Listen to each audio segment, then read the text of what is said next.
I got this question from Kate over in WA, Kate Trevelyan. Thanks for your question, Kate. She says, I'm curious about the value of written recommendations on a profile page from past clients, endorsements. Do you believe it's worthwhile asking clients for a short recommendation? Okay, awesome question. This is something that I wanted to cover like in a video anyway, and it's something that we refer to in marketing called social proof. And if you remember, like when you were in primary school, right? And if you weren't listening to the teacher, and you didn't hear what the teacher told you to do, normally what you would do as a kid is that you look around you and you like imitate what the other kids are doing. And there's this herd mentality. So a little bit like I used to go to Queenstown on holiday with my family. We used to go skiing when I was in primary school. And if you want to go out for like a meal at night, like if you haven't been to somewhere before, you go out and like on the strip, you'd like see one restaurant on the left-hand side and it would have like 3 or 4 people in it. You see a restaurant on the right-hand side and it would be like full of people, and like, you tell me, which one do you reckon would have better food? Would it be the one with 3 or 4 people, or would it be the one that's packed? These days, what we do is we don't walk down the street in the snow. Like we get onto like Urban Spoon or TripAdvisor or whatever it is, and we read the reviews and we look at the rating and we look how many people have commented, and we use that as the basis to see which is the better product. Now, exactly the same thing is happening with your professional career as well. It's actually happening like when you make friends, it's happening like when you go on Instagram, right? Like Instagram's really hot in my age group at the moment. First thing people do when they look at your Instagram page, straight up to how many followers you have. No marketers talk about it. But it's exactly what, like, this is social proof, like this herd mentality, because it's like, oh shit, what am I missing out on, right?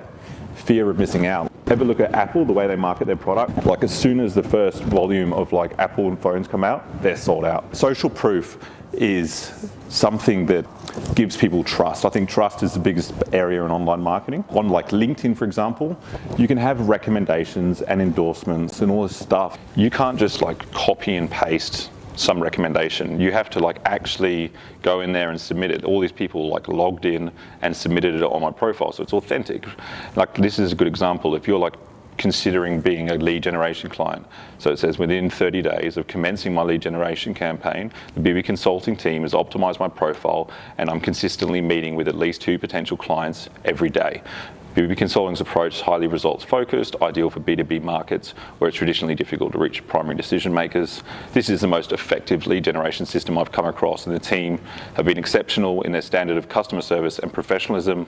In my opinion, Bibby Consulting is the leading social media agency for business professionals in Australia. So that right there from Dean is why we do what we do, because this is the outcome that we achieve for our clients. If we don't think we can achieve it, we won't bring on the client, because that'll just hurt our brand. So, you know, I'm really, really proud of our results, and I just like social proof communicates that to our market. Social proof is massive on social media, like it's so big. I did this seminar for Westpac. It was the youth network, right? So it's 150 people in the room, and the youth network, like they're all under the age of 30. So you think they'd be tech savvy in that there's 150 of them in the room, okay? And I said, put your hand up if you have a recommendation on your LinkedIn profile. How many do you think, just have a wild guess, like how many do you think out of 150 under the age of 30 had a recommendation on their LinkedIn profile? 3, right? Keep your hand up if you've got more than 1 recommendation, 1 person. And he's standing up, you know. I told him to stand up, and I said, everybody take a good hard look at this guy, because I said, and how easy is it for you to stand out from the crowd when all you need is 2 recommendations on your LinkedIn profile? And in that context, like if everything else was equal, like his profile is way more compelling than anyone else. And they're all under the age of 30, they're all tech savvy, and not like, you know, they grew up with the internet and computers. So the thing is, like, your competitors aren't doing this shit, right? And like if you're running away from a lion in the jungle, right?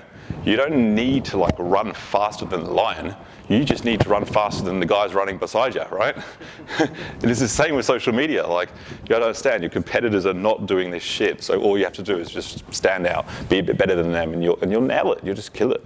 You crush it, because social proof is trust. You know, like you just can't compete with that.